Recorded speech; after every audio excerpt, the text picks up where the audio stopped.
Fala, estudante, tudo bem?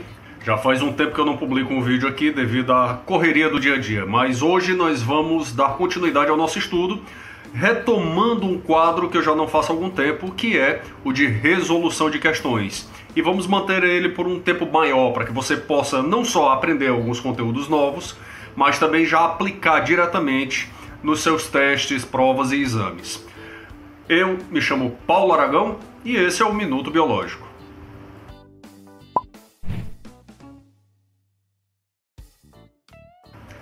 Bem, para a nossa primeira questão nós temos o seguinte. O projeto Flora Fanerogâmica do Estado de São Paulo, financiado pela FAPESP, Fundação de Amparo à Pesquisa do Estado de São Paulo, envolveu diversas instituições de pesquisa e ensino. O levantamento realizado no estado comprovou a existência de cerca de 8.000 espécies de fanerógamas. Letra A. Cite duas características exclusivas das fanerógamas. As fanerógamas recebem esse nome porque elas têm órgãos reprodutores bem visíveis, diferentemente das criptógamas, que significa órgãos reprodutores pouco visíveis, pois são microscópicos. As criptógamas são briófitas e pteridófitas.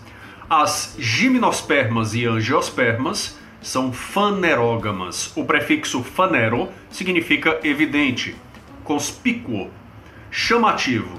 E gama faz referência a gametas, ou órgãos reprodutores, no caso. Pois bem, dentre as fanerógamas, nós temos algumas características que são exclusivas delas, como, por exemplo, elas são espermatófitas.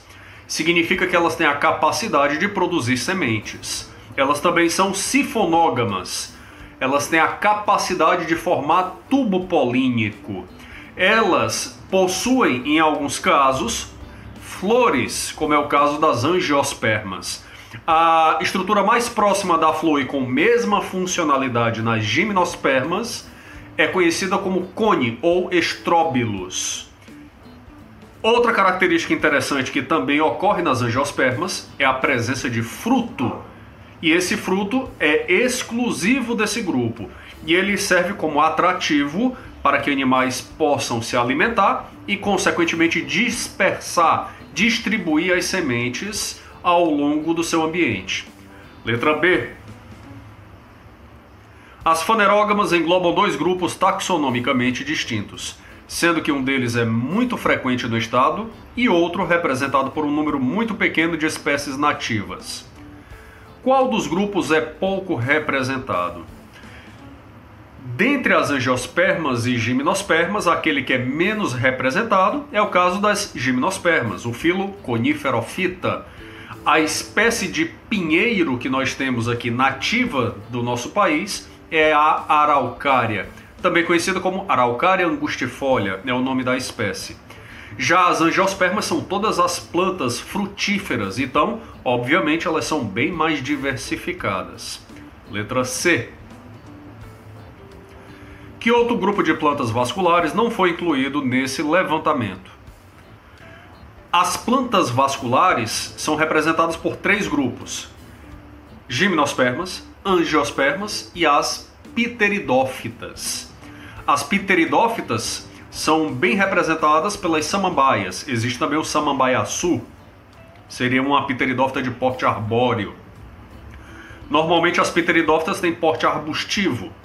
Contudo, independentemente do seu porte, ela é uma traqueófita. Traqueófita significa que ela possui vasos condutores de seiva, xilema, floema.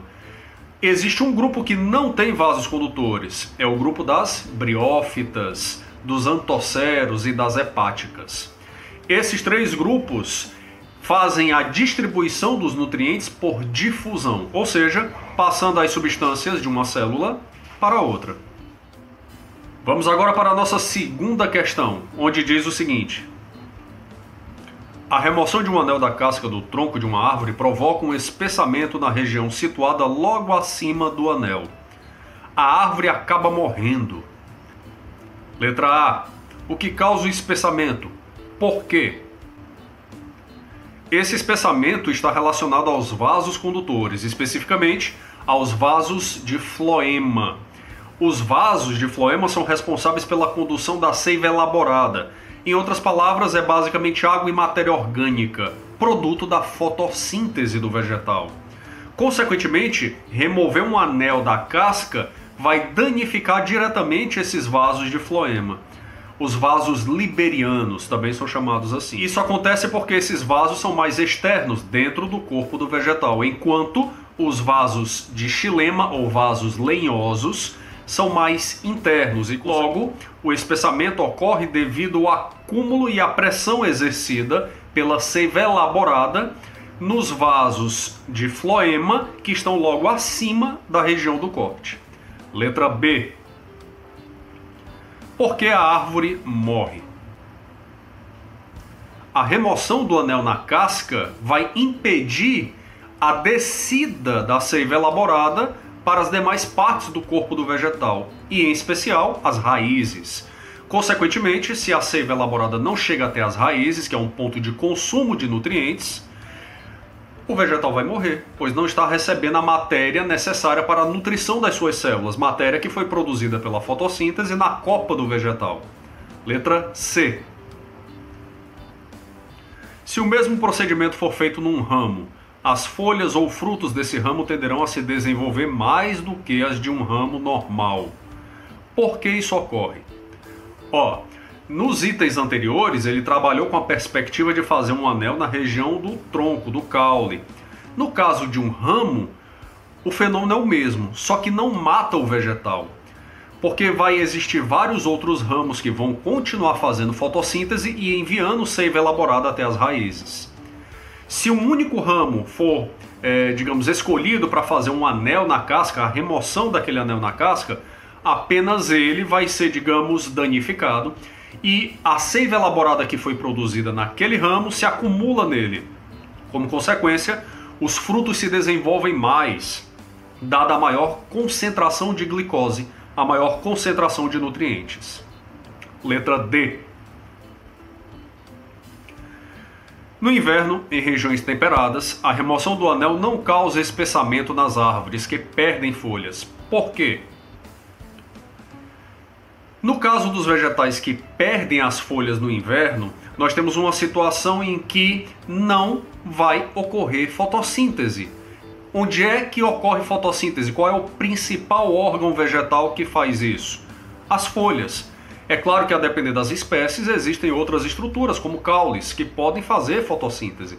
Mas, trabalhando num contexto mais genérico, entenda que as folhas continuam e sempre serão sendo os principais órgãos responsáveis pela fotossíntese.